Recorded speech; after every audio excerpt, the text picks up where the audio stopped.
અકબર બિરબલની વાર્તા। બિરબલ સ્વર્ગમાં જાય છે। બિરબલ ખૂબ ચતુર અને શાણો હતો તથા બાદશાહનો માનીતો હતો, તેથી બીજા દરબારીઓ તેની બહુ જ અદેખાઈ કરતા અને તેને નીચો બતાવવાનો કોઈને કોઈ રસ્તો શોધી કાઢતા। એક દિવસ બધા દરબારીઓએ ભેગા થઈને બિરબલને ફસાવવાનો ઉપાય શોધી કાઢ્યો। એક દિવસ રાજાના હજામ કે જે બિરબલની બહુ અદેખાઈ કરતો હતો તેણે એક ઉપાય શોધ્યો। તે સવારે રાજાની હજામત કરવા ગયો ત્યારે તેની દાઢી કાપીને સરખી કરતાં કરતાં બોલ્યો, હજૂર, ગઈકાલે રાત્રે મને સપનામાં તમારા પિતા આવ્યા। અકબરને વાતમાં રસ પડ્યો। તે બોલ્યો, મારા પિતાએ તને શું કહ્યું? હજામે તરત જ ઝડપી લીધી અને બોલ્યો, તેમણે કહ્યું કે અહીં સ્વર્ગમાં બીજી કોઈ વાતની તકલીફ નથી, પણ કોઈ ચતુર, શાણો અને પાછો રમૂજી માણસ અહીં નથી, એટલે ખૂબ કંટાળો આવે છે। જો અકબર બાદશાહ આવા કોઈ માણસને અહીં મોકલી આપે તો સારું। રાજા તો બહુ જ ઊંડા વિચારમાં પડી ગયો। કોને અહીંથી મોકલી શકાય? તેણે બધાનો વિચાર કરી જોયો, પણ બિરબલ સિવાય કોઈ તેની નજરમાં આવતું ન હતું। વળી તેને ખબર હતી કે આ માટે બિરબલે મરવું પડે। આવા વિચાર કરીને તે ખૂબ દુઃખી થઈ ગયો। આવા શાણા અને ચતુર માણસને ગુમાવવાનો તેનો જીવ ચાલતો ન હતો, પણ તે પોતાના પિતાને ખૂબ ચાહતો હતો।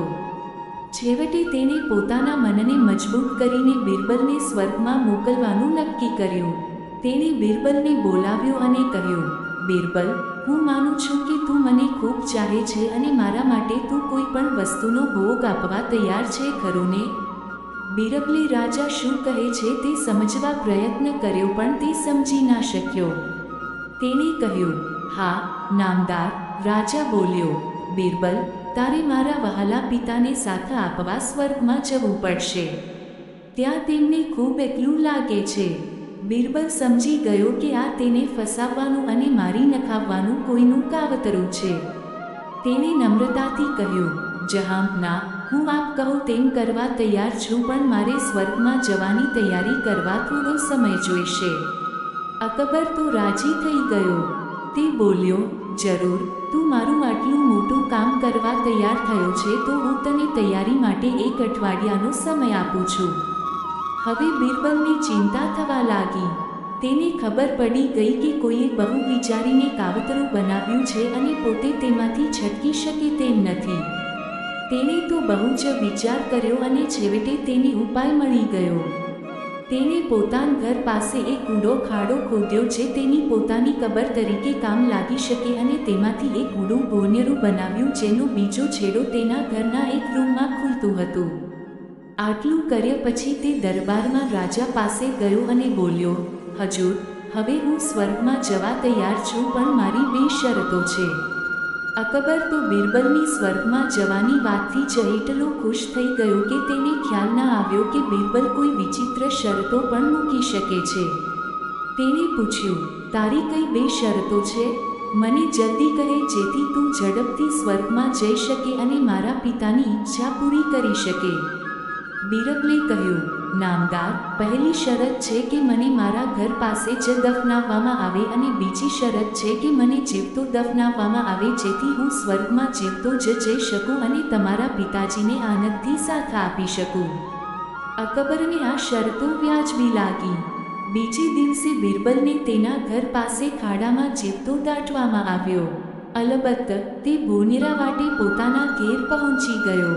પછી તે રોજ રાત્રે છુપા વેશે રાજ્યમાં ફરવા લાગ્યો અને શોધી કાઢ્યું કે આ કાવતરું કાણે ઘડ્યું હતું। આ રીતે તે 6 મહિના ઘરમાં જ રહ્યો। તેણે દાઢી અને માથાના વાળ વધાર્યા હતા।